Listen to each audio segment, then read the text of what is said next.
Long ago, when the old gods had eaten their own children and the world was choked with titans, when Cronus ruled from a throne stained with the blood of his siblings, a younger god rose up with lightning in his fists and thunder in his throat.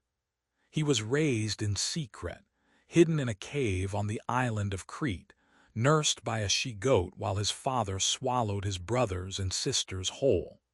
He grew up knowing only one thing: he would return. He would free his siblings. He would overthrow the ancient order. And he would look at the chaos beneath him and say, with the authority of someone who had earned it in blood, "Now, order." His name was Zeus.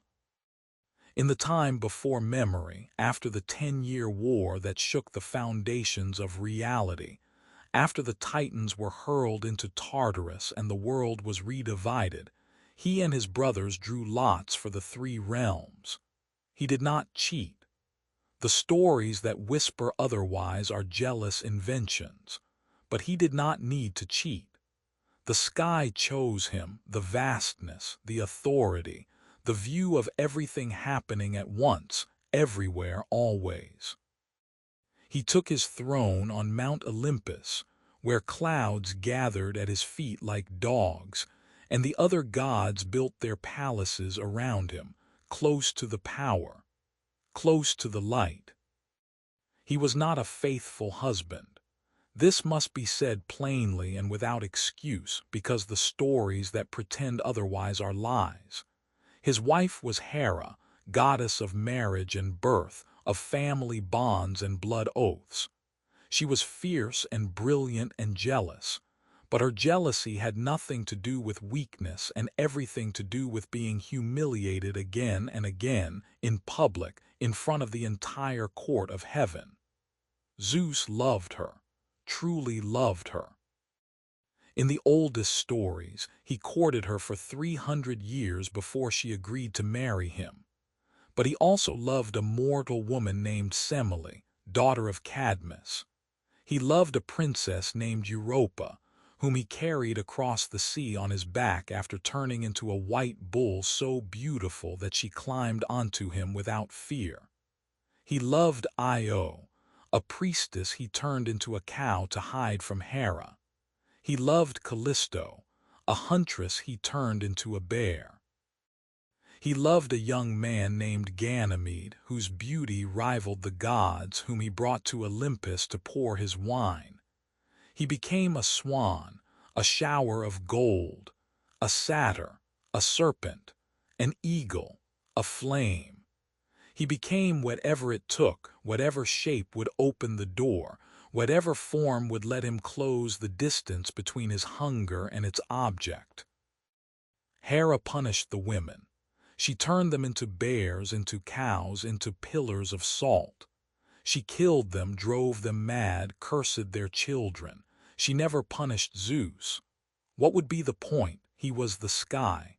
You cannot punish the sky. You cannot divorce the weather. You can only endure it or leave, and Hera, goddess of marriage, could not leave. That was her tragedy, and she wore it like a crown of thorns. But when he was not chasing mortal shapes through the forests and the fields, he ruled. And he ruled well enough to hold the world together for millennia. He called the council of the gods.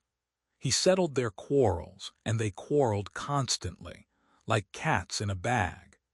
He threw the liar Tantalus into a pool of water that receded whenever he bent to drink, beneath fruit trees that pulled away whenever he reached, with a stone hanging over his head that threatened to fall forever but never did. A perfect punishment for a man who had served his own son to the gods as dinner, to test whether they could tell the difference between human flesh and lamb. He kept the Titans locked in Tartarus, chained so deep that an anvil dropped from Olympus would take 9 days to reach them. He held the storm winds in a leather bag and gave them to Odysseus, who almost made it home to Ithaca before his greedy, curious, doomed men opened the bag and released chaos.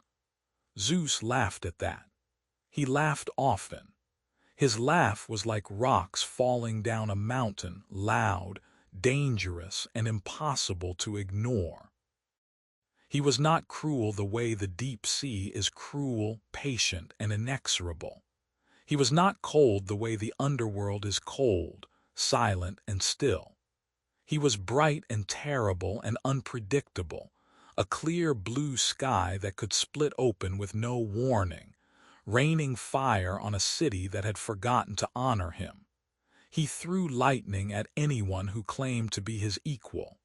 He threw lightning at anyone who broke an oath sworn in his name.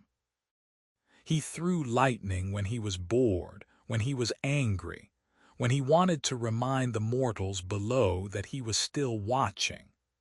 The scars of his bolts are still visible in the rocks of Greece, blackened fissures, where the stone melted and refroze around the strike. And yet, the poor prayed to him because he protected guests, a sacred bond in a world where strangers could be murderers. The lost prayed to him because he watched over travelers, guiding them home through storms and bandit country. Every king claimed to rule by his favor. Every victory feast included a portion burned on his altar, the thigh bones wrapped in fat, the smoke rising to Olympus like a receipt. He was the father of gods and men, not because he was kind, but because he was there above everything, the one who saw all and chose most. He could have destroyed humanity 100 times. He almost did during the Bronze Age when he flooded the world and only Deucalion and Pyrrha survived. But he let them rebuild. He always let them rebuild.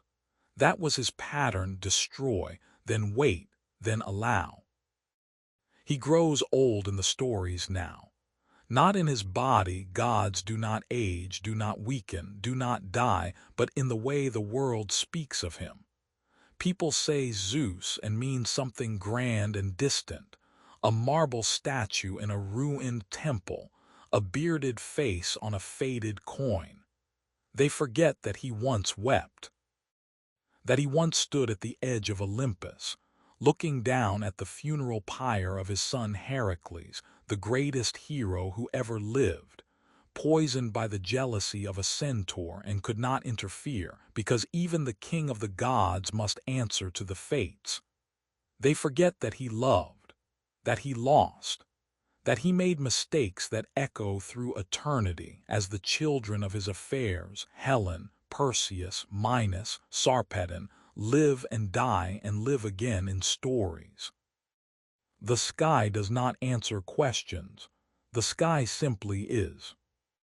On nights when the thunder rolls across the hills and the lightning stitches the clouds together like a wound being closed, you can still feel him, not as a man with a beard and a robe, but as a weight, a presence, a pressure in the air that has nothing to do with barometric pressure and everything to do with something enormous happening just above your head.